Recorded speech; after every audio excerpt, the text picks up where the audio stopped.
おはようございます。安倍義俊です。今日は2024年の5月の25日、午前11時16分ですね。10時半ぐらいからなんか喋ることをまとめようとうねうね考えているうちに思考がぐるぐる回ってしまってどうにもまとまらなくなったんで、もうまとまらないまま喋ることに、しました。ちょっとこれを今久しぶりにつけてるのはここにマイクあるんですけど、ちょっと機材をここに無線でカメラに、音声を飛ばす機械を今導入したばかりなんで、これがうまくいくのかどうかが分かんないんで、ちょっと、試験的にこっちを、入れておきます。ちょっと音割れ気味かもしれないな。まあいいや。そんなこんなでですね、結論から言うと、今後約おそらく60ヶ月ほど、なので5年ですよね。僕は今52なのでもうすぐ53ですけど、57、8ぐらいの年まで、ほぼほぼとりあえずアルコールを口にすることができなくなりそうです。っていうのはあれです。別に肝臓を悪くしたとかなんかその健康上の話ではなくて、ちょっと大きな買い物をする決心をしたんで、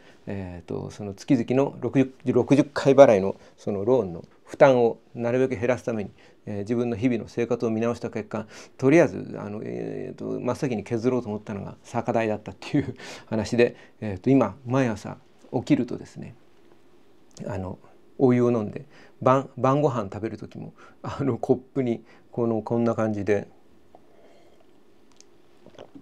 お湯をついで飲んでおります。これはなんか自分でお酒だと自己暗示をかけながらお湯を飲む日々です。それはそれでいいんですけど、何を買う決心をしたのかっていうと、そのもったいつけてもあれなんで、ドリキンさんと写真家の西田渉さんの包囲網というかもう2人に挟まれて、ライカ M11 を買う決心をしました。最近いろんな YouTuber の人たちとかが次々とライカを買っているんで、その流れに乗っかったというわけではなくて、僕は僕なりに自分のタイミングで、なかなかこれ多分自分一人では思い切れない話で、それが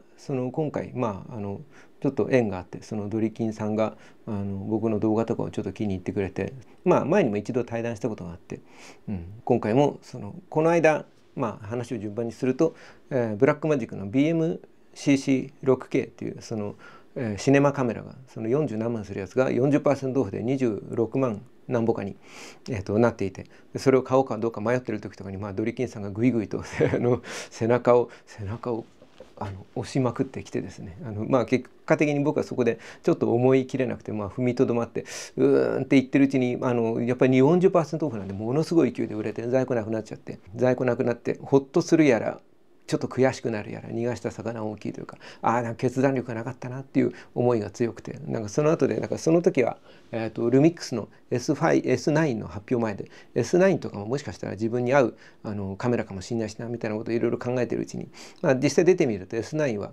いいカメラではあるんだけど、動画が 4K15 分 6K10 分っていう非常にタイトな制約があって、なんかそのことに関してまたその写真家の西田渉さんとかが、じゃあこれを買って10分で常にピタッと喋れる訓練をするのはいいんじゃないかみたいな、逆にその制約を逆手にとって新しいチャレンジをされていたりして、非常にすごいなと思っていたりはするんですけど、僕的にはそこまでまだ思い切れなくて、そのカメラとしては自分の思っていた欲しかったものとはちょっと違ったな、惜しいなっていう感じだったんですけど、でそこでまたBMC6K が買えなかったのがなんか残念になりましたよみたいなことをドリキンさんにちょっと話したら、アメリカの方で、どこそこのショップにまだ在庫ありますみたいなのが来て、でそれであわわわわって、僕もまたそれで勧められるとまた踏ん切りがつかなくてあわわわってなっちゃったりするんだけど、でその時に自分の中でだから主にやっぱりドリキンさんの動画を見ていて、LSK っていう今はライカのっていう縛りとかあんまりなくなったみたいだけど、最初ライカを持ってる人たち数人で集まって写真を撮ったり、ライガについて熱く語ったりとかしているうちに、なんかそこが、写真集を出したり写真展を開いたり、どんどん活動の幅が広がっていくみたいなものをちょっと見てたりするうちに、その熱気に当てられるというか、自分の中で長らく子供がもう YouTube1 時間半とかなんかその1日の使用量を制限したら制限を解除してくれのもうメッセージをブンブンブンブン姉妹2人で送ってきてもう参っちゃうな。これは何話したのか分かんなくなっちゃったじゃないか。そのドリキンさんたちがそのライカのカメラを中心になんかこう人が集まっていく姿とかを見て僕自身はなんか非常にそのコミュ障というか人間関係を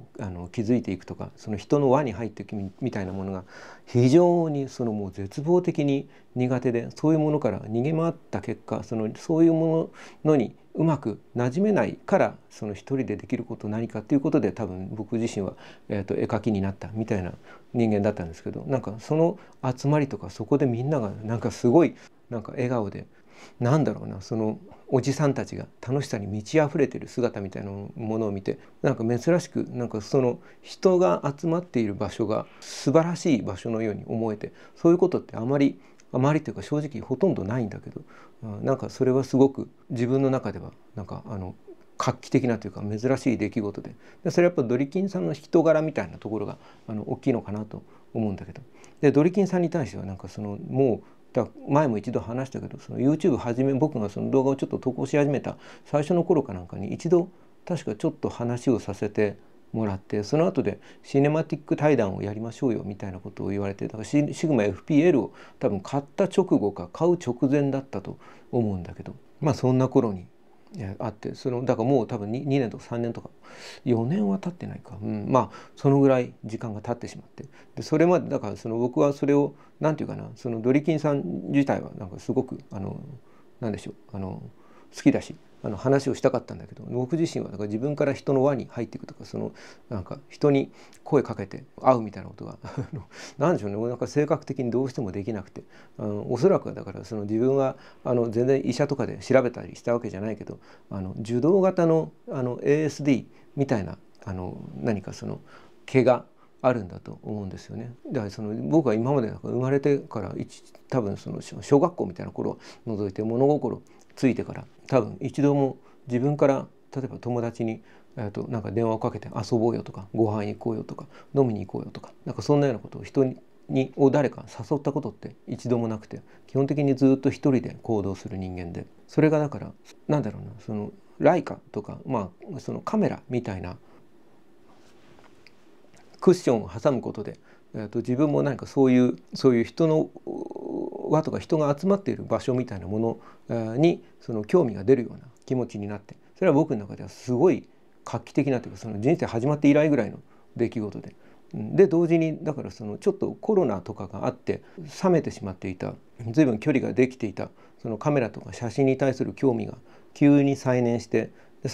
みると写真を撮るのがまた楽しくなったりとかあるいはだからドリキンさんが今日の5冊って言って毎日5枚写真撮って、自分の動画の最後にアップするみたいなことをやってドリキンさんそれによって多分僕とかが、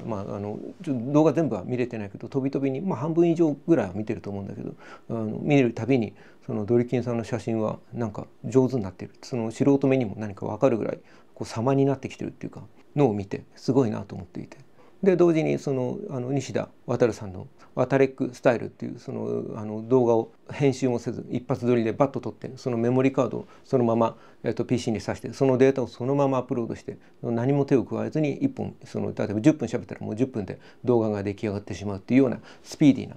動画の撮影のスタイル、みたいなものがあってそれは僕は今だからこうやってその練習をしてるんだけど僕自身はやっぱりちょっと今まではマイクの音量が足りなかったりしてどうしても絶対一回編集を挟まないといけなかったんだけどワタレックスタイルが僕にできるかできないかは別にして少なくとも毎日チャレンジするっていう習慣ができてで今まではだからうんうんと頭をひねって考えないと話せなかったようなことが、今もうんうん頭をひねって考えてるこれもだから30分ぐらいって言ってもうダメだもんこういうアドリブでやっぱ喋んなきゃダメだと思って喋り始めてこのグダグダの喋りなわけですけど、でも喋れるようになってきてで同時にその2つが重なってみると毎日動画を撮って毎日5枚なんとかちょっと写真をその末尾にくっつけて僕も今日の5冊もどきみたいなことを始めてみて。やってみるとだから今まで自分が写真に対して今一つなんかぼんやりと何が良くて何が悪いのかとかどうやったらいい写真になるのかっていうのが絵に関しては自分はだからある程度まあ一応プロなので分かるわけですよ。でも写真はどうにも何か分からないところがあって、あるいは絵と考え方が逆になるような部分が多くて、その同じノウハウが使えると思うと逆に失敗するみたいなことが非常に多くてうまくいってなかったんだけど、その中で一番じゃあ自分がだから写真に対してもやもやと分からなかったことの一番の原因は、僕は写真をぼんやりと適当にそのメモ代わりに撮って、要するに子供の顔だけちょっと撮っておこうとか、絵の資料になりそうだからここ一応撮っておこうみたいな感じで、その構図がどうこうとか、これを要するに後で僕が資料として使いたいみたいな写真に関しては、そのなるべく分かりやすくその全体を切らずに入れないとダメとか、なんかそんなような絵に描く時にこんな感じになるだろうからみたいな感じで、僕の撮ってるだから風景の写真とかなんていうかな、サウンドノベルの背景みたいな写真がすごい多いんですよね。手前に人が来ることをちょっと想定しているような、無意識に多分そんなになっちゃっていたりして、だからそのうすらぼんやりとしたテーマが欠落しているものみたいなものをずっと撮り続けてしまっていて、それが完全に癖になっていて、それが今日の5冊みたいなもので人に何がしか人に見せてみようと思って撮ろうと思うと、やっぱりちょっと気持ちが変わるわけですよね。なかなかそれでもすぐに昔の癖とか今までの癖が出てきて、適当にとりあえずなんでここで立ち止まったのかっていう自分の自問自答しないまま立ち止まって、なんか長くその場所にとどまって、例えば公園とかで人が歩いてるところでなんか立ち止まるのとかちょっと迷惑かなとか恥ずかしいなとか、そういう気持ちがあってそそくさとパッと取ってスッと逃げちゃうみたいななんでしょうね、この小心者は。そんなだったんだけど、でも、一応気をつけている時にはなんでここでその立ち止まったのかなみたいなことを、なんでここを目に留まったのかな、撮ろうと思ったのかなみたいなことをちょっと自問自答するようになったりして、なんか急速になんかそうなってみると、だから自分はなんか写真結構撮りたいと思ってたんだなっていうことが分かってきたりして、でそうなってきた時に一台なんだろうな、そのずっと自分の本当にずっと持ち歩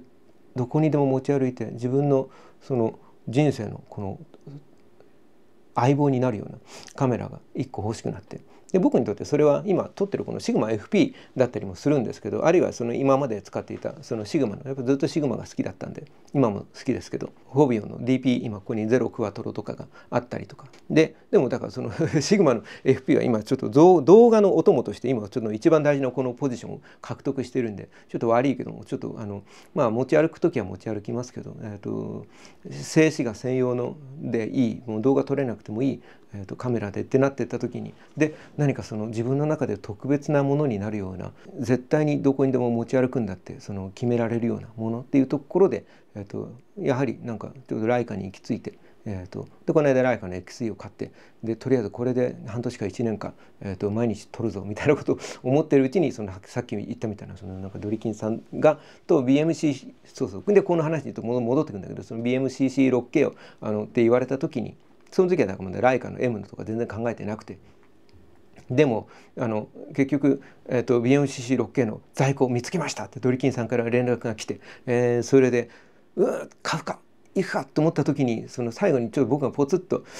例えばこれとライカ M11 だったらドリキンさんどっちを僕に勧めますかって言ったら、もう勧めますかの送信ボタンを押すか押さないかのうちにというか、むしろもう押す前ぐらいにもう M11 ですみたいな返事が返ってきて、もう時空が歪むぐらいのスピードで返信が返ってきて、そんなにって思って、やっぱこっちなんですねみたいな、もう絶対ですみたいになって、そこからのドリキンさんのもう正論という名の暴力で殴りかかってくるみたいなこれもう例えばその値段が高いみたいなことを言うかもしれませんが、例えばどんどん価格も上がっていくんで、むしろ今が一番安い時なんですよとか、60回払い金利ゼロのキャンペーンをやってますよとか、もう6月何日かで値上がりしちゃうんですよみたいな、もうなんかすごいけどダーッとシリなんかその説明みたいなものが送られてきて、あわってなっていくうちに、ちょっとこれはもう西田渉さんにすぐ通報しますみたいなね、だから通報されてしまって、西田さんからちょっと本当にでもこの言い方だとあれですけど、本当に自分にとってはなんだろうな、結局のところ僕やっぱりなんか背中を押してくれる人がちょっと必要だったんだけども、その背中を押されるみたいな場面があった時でも、僕はおおむねこの間の BMCC の時にもちょっとまだみたいな感じで逃げてしまったりするんだけど、そんな感じで多くの場面でやっぱり何か当たり障りのない方に向けてこう逃げていく。自分の人生を歩いてるのに何か自分の人生の傍観者というかちょっと引いたところで自分という人間がなんか生きているのを眺めているみたいな生き方をしていて、それはそれで何て言うかな、そこで生まれるその傍観者としての楽なポジションによって生まれる何か思考の余白みたいなものを使って自分は創作活動を行っていて、つまりがっちりと自分の今日生きていくみたいなことに、完全にフルコミットしてしまっていたら、これ映ってるかな、映ってるか、よし、完全になんていうかがっちりと組んじゃっていたら、多分その自分はその日々の生活のことばかりで頭がいっぱいになって物語を考えたり絵を描いたりとかできなくなっちゃうような気がするんですよね。だからそこで自分のやりたいとか自分のエゴみたいなものをちょっと捨て去ってぼやっとしていることでぼんやりした人間になってしまっているわけだけど、そのぼんやりの隙間で僕は絵を描いていたわけですよ。でもその人生は自分で別に何の後悔もしていないし、それによってやっぱりプロの絵描きになれたっていう、感じはあるんだけど、でも同時に自分初で何かをしなくなっていくと、若い頃は30代とか40代ぐらいの頃は例えば僕のことに興味を持って僕に仕事を振ってくれる人たちが自分よりも割と年上の人が多くて、でなので無茶ぶりしてきたりとか、それこそだからずっと一緒に仕事してたレインのプロデューサーの上田さんとか、あとその頃に周りで一緒に仕事してた人とか割と無茶ぶりしてくるわけですよね。で僕もそれあわあわ言いながら答えていくうちに何か仕事ができていくみたいな。だからだんだん自分は50過ぎてくると仕事ありがたいことに僕はプロになってから25年ぐらいか、絵を描き始めてから30年ぐらいか、まあ25年間仕事が途切れたことはほとんど一回もないままこの年まで来れたわけだけど、でもだんだん仕事を発注してくる人は僕よりもずっと年の若い人ばかりになってきて、気が付くと自分の中では自分がなんか年上っていう自覚がどうしても持てなくて、なんか自分もまだなんか新人に毛が生えたぐらいの気持ちでいるんだけど、どっちかっていうともうおじいさんに近くなってきてるわけですよね。なんか全く自覚が持てないんだけども、なのでそんな中で自発的に自分が動くっていうことができるようにならないと、なかなか僕にみんな大事にしてくれるので、僕に対して、めちゃくちゃな無茶ぶりとか、要するに僕よりも10歳も20歳も若い人が僕にすげえ上から無茶ぶりとかしてこないわけですよ。当たり前ですけどでしてくれていいんだけど、まあできないわけですよ。なので僕がもうちょっと自分っていう、人間のなんていうかな、本当に幽体離脱してるみたいにこの辺から自分をぽやっと見下ろして、ああ生きてんなみたいな気持ちなんですよ。